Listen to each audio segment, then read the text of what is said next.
Welcome to another edition of Painting of the Week, and this week we are going to be analyzing one of the seminal pieces of the Romantic movement from the French artist Theodore Géricault. And this is his most famous work, The Raft of the Medusa. It's an oil painting. Géricault painted it between 1818 and 1819, and he was only 27 at the time. Basically, it's a depiction, and I should mention this is a very large painting, an oversized depiction, depicting a moment of the aftermath of the wreck of a French naval frigate named the Medusa, which ran aground on a sandbar off the coast of Africa, what today is Mauritania, while it was en route for Senegal. And this happened on July 2nd of 1816, so just 2 years before Géricault had painted the Raft of the Medusa. Basically what happened was the Medusa, along with several other ships, was, as I said, en route to Senegal. The captain of the Medusa was considered incompetent, I suppose, to put it lightly. The rest of the ships in the fleet had moved further out into the Atlantic Ocean.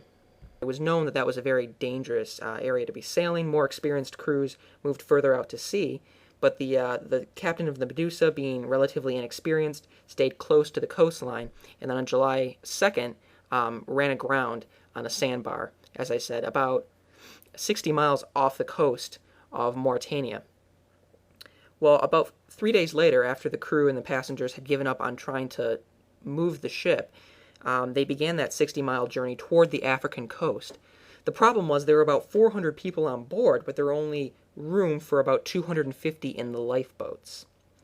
17 crew members opted to stay on board, which, as it turns out, was actually a good decision, whereas the rest, about 147 people, were set adrift relatively haphazardly on this raft that they constructed, with only one bag of ship biscuit, which they actually finished eating in the very first day they were at sea, 2 casks of water, which they ended up fighting over and ended up throwing into the sea, and a few casks of wine. So you have 147 people on this makeshift raft traveling 60 miles out through the sea with basically no food and no water. And also, the lifeboats were originally intended to be towing the raft, but actually they just decided to set the raft loose after they were only a few miles out. 13 days later, when the raft was finally rescued, and you can see this is actually what's being depicted here, of the 147 people or so that were on the raft, all but 15 had died. And those who had survived had seen it all: starvation, dehydration, madness, cannibalism. Many actually ended up throwing people overboard to try to make more room on the raft. They killed weaker survivors on the raft and then ate them. It was quite unpleasant. And the event became an international scandal, not only because of how, kind of gory and disturbing it was, but because the whole incident was, as I said, widely attributed to the incompetence of the French captain, and he had only been given command for political reasons under the recently restored French monarchy. This was after the 100 Days of Napoleon. So the French monarchy had recently been restored. As sort of a political favor, they instill this captain with very little experience, and then this disaster results.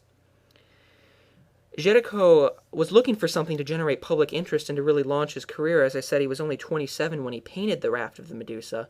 He was very interested by this incident. He actually interviewed 2 survivors, he built a scale model of the raft, and he even went around and visited hospitals and morgues around France to study the skin color and the texture of the dead and the dying.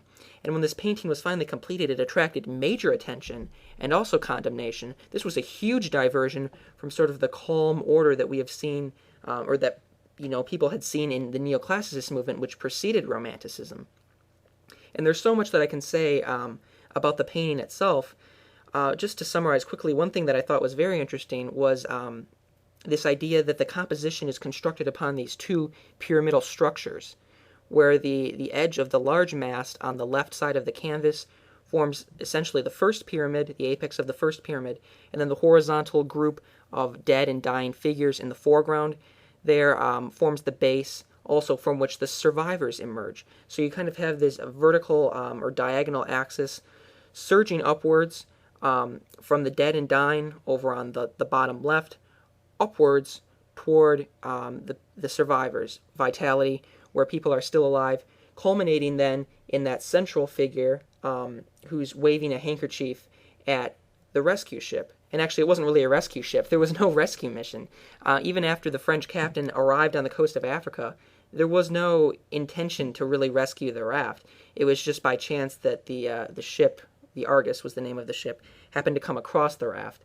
And here you can see the few survivors that are left on the raft are attempting to signal that ship down to save them. It's quite an historical event, actually. It's very interesting. I would encourage you to learn more about that, as well as learn more about this painting. There's a lot to discuss. But other than that, I hope you have a great week.